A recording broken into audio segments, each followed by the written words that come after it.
Sénégal juste plus que transparent et au meilleur standard de la bonne gouvernance. À cet égard, nous ne pouvions pas nous imaginer un seul instant que le mal était si profond. L'audit des finances publiques sur la période du 1er mars 2019 au 31 mars 2024 est à ce point particulièrement révélateur des dérives du précédent régime, avec notamment les niveaux du déficit budgétaire et de la dette publique minorés. Cette situation a eu notamment comme conséquence la suspension des financements attendus en 2024 du Fonds monétaire international et de la Banque mondiale et le gel du programme économique et financier appuyé par le FMI. C'est le lieu, une fois de plus, de rendre hommage au président de la République, qui a préféré sacrifier à cet exercice de transparence plutôt que de démarrer son magistère dans le mensonge. Il nous est également apparu indispensable, dans l'environnement laxiste ayant prévalu durant le dernier régime, de procéder à la revue de tous les contrats signés dans les secteurs stratégiques, en vue de nous assurer de leur conformité à notre législation. Maximiser les retombées économiques et sociales pour notre pays et préserver les ressources pour les générations futures. Outre ces travaux, l'exigence de reddition des comptes a été étendue aux nombreux chantiers payés non achevés, les hôpitaux, les écoles et universités en construction, les maisons de la jeunesse, et j'en passe, aux soupçons de corruption, de surfacturation et de détournement de fonds dans des projets et sociétés d'État. Toujours dans ce registre, il a été procédé à l'audit des ressources humaines, trouvées sur place par les différents ministres à leur prise de fonction pour traquer tous les recrutements indus sous la forme de personnel contractuel.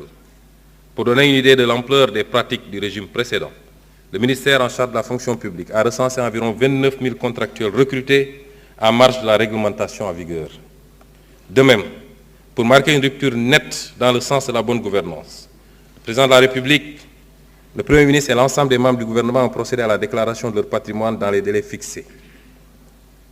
Enfin, de graves scandales ont été décelés dans la gestion foncière, qu'il s'agisse de l'occupation du domaine public maritime ou de l'accaparement de terres sans commune mesure par des privés et des sociétés civiles immobilières écrans, au niveau des lotissements des zones foncières, effectués notamment à Dakar, à Thiès, en particulier à Mbourkat.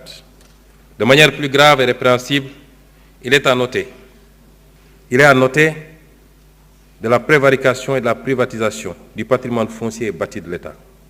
Pour rester dans ce registre de la bonne gouvernance, je voudrais également évoquer les avancées majeures enregistrées dans l'administration de la justice, dont le fonctionnement a été notablement instrumentalisé par le régime sortant.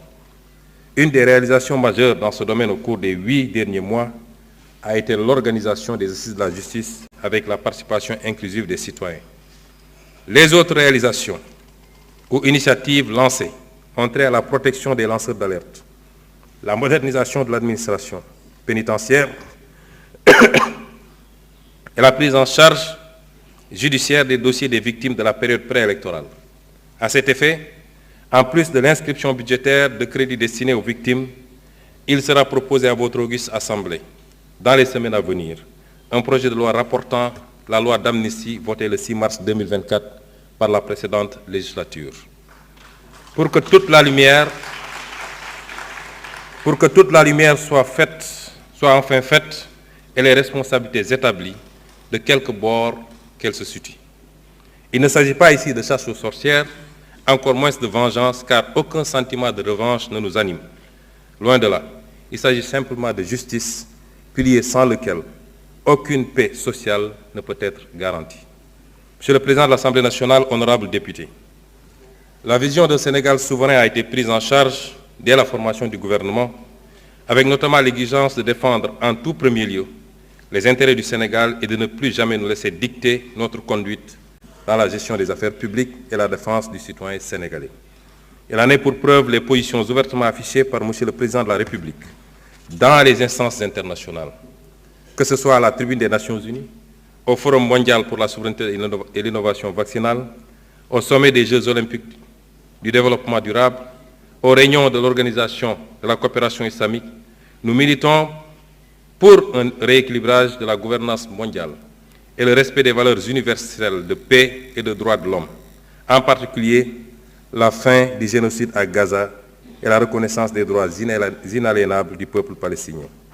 Au demeurant, au plan interne, la célébration du 80e anniversaire du massacre des tirailleurs sénégalais à Thiaroye, le 1er décembre 1944, a été l'occasion d'affirmer notre exigence de souveraineté dans le rétablissement des faits, tronqués, maquillés et cachés depuis 80 ans. Le non-renouvellement à l'expiration de son délai, le 17 novembre 2024, des accords de pêche qui lient le Sénégal à l'Union européenne marque également notre volonté unilatérale de défendre les intérêts de notre pêche artisanale, de notre armement national et de notre industrie locale de pêche. Concernant la souveraineté monétaire de l'Union monétaire ouest-africaine, notre gouvernement a eu des échanges avec la BCEAO sur l'état et les perspectives de mise en œuvre de la réforme du franc CFA. S'agissant de la souveraineté en matière de défense, le président de la République a annoncé la fermeture prochaine des bases militaires étrangères au Sénégal. De toutes les bases militaires au Sénégal. Enfin, pour ce qui est de la politique étrangère du Sénégal, de nouvelles bases ont été jetées, à savoir le retour à l'orthodoxie dans la représentation diplomatique sénégalaise à l'étranger, avec l'accréditation de diplomates de carrière ainsi que le focus mis sur le renforcement des liens de coopération avec les pays africains. Monsieur le Président de l'Assemblée nationale, honorables députés, le renouveau du Sénégal au plan intérieur et extérieur ne peut réussir sans une administration publique efficace et dotée d'éthique et de déontologie, ainsi que des sociétés publiques et parapubliques régies par une stricte gouvernance financière.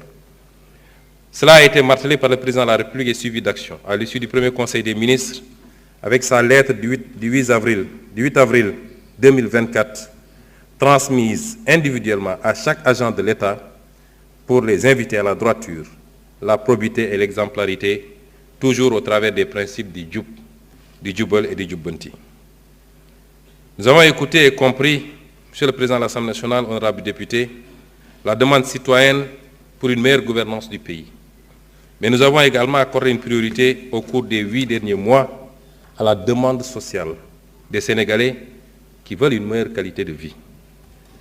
À cet égard, nous nous sommes attaqués à la vie chère en mettant en place, dès le mois de juin 2024, dans un contexte de finances publiques en détresse, des mesures de réduction des prix de denrées de première nécessité. Concernant le coût du carburant et de l'électricité, les mesures utiles ont été prises pour le rétablissement de l'orthodoxie dans la passation des marchés d'approvisionnement en hydrocarbures et la diversification de leurs sources. S'agissant du cadre de vie des Sénégalais, notre gouvernement a eu engagé, depuis le mois d'avril, de fortes initiatives pour la gestion des inondations et les crues, pour le fonctionnement régulier du ramassage des ordures par l'appurement des arriérés.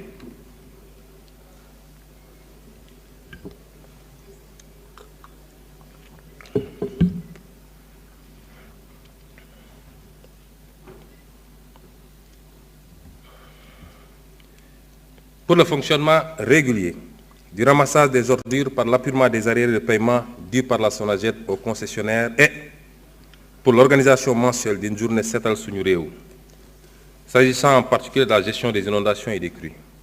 Des sommes conséquentes ont été dégagées pour faire face, nous amenant à demander un audit du programme décennal de gestion des inondations et du programme d'assainissement des 10 villes qui ont englouti respectivement 285 milliards de francs CFA et 77 milliards de francs CFA sans résultat tangible. Oui, moi, je trouve que c'est une excellente chose. Il y a des victimes dont les droits ont été violés, donc qui se sont sentis lésés. Eh bien, il y a le principe de la réparation est toujours là. Même le Code des obligations civiles et commerciales, quand il y a un fait générateur de responsabilité, qu'on peut déterminer l'auteur de la responsabilité, eh bien, il est normal qu'il y ait réparation. Ça n'a rien à voir d'ailleurs avec une action pénale. Dès l'instant où les droits ont été violés, ou, les intérêts ont été remis en cause par un fait générateur de responsabilité, on doit pouvoir être indemnisé. Est-ce qu'il n'y a pas des